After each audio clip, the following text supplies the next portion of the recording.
जुड़ाला जियरा भरल बा इतना मिठास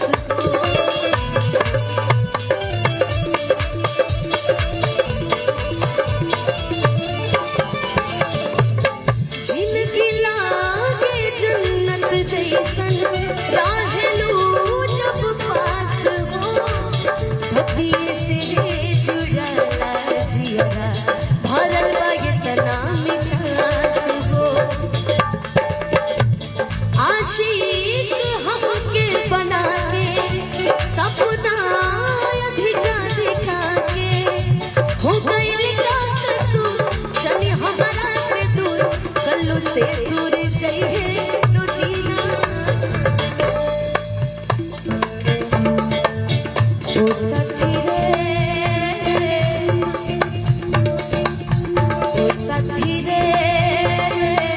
तेरे बिना भी क्या जीना हो तेरे बिना भी क्या जीना ओ साथी रे तेरे बिना भी क्या जीना हो तेरे बिना भी क्या जीना ओ साथी रे तेरे बिना भी क्या जीना हो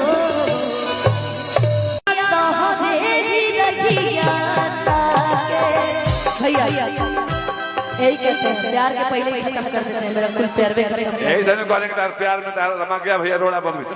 की गइलो कैसान रोग धरा के ई मिलन वाला तड़पे छन छन दिल हमार लागे कहीं ना ओ साथी रे तेरे बिना भी क्या जीना हो तेरे बिना भी क्या जीना ओ साथी रे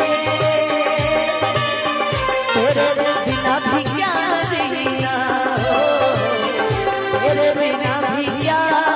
जीना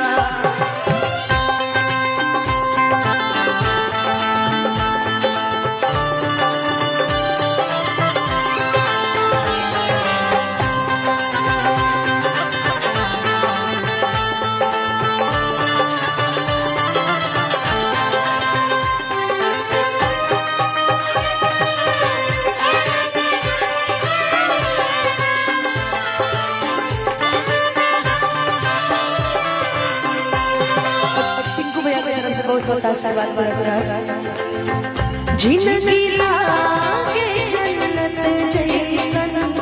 राहलू जब पास हो भक्तिये से जुड़ाला जियरा भरल बा इतना मिठास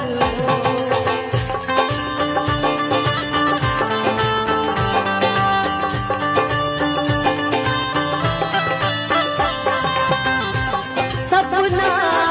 हमके दिखा के आशिक आपन बना के हो गइल का कसूर काहे इतना दूर बस बता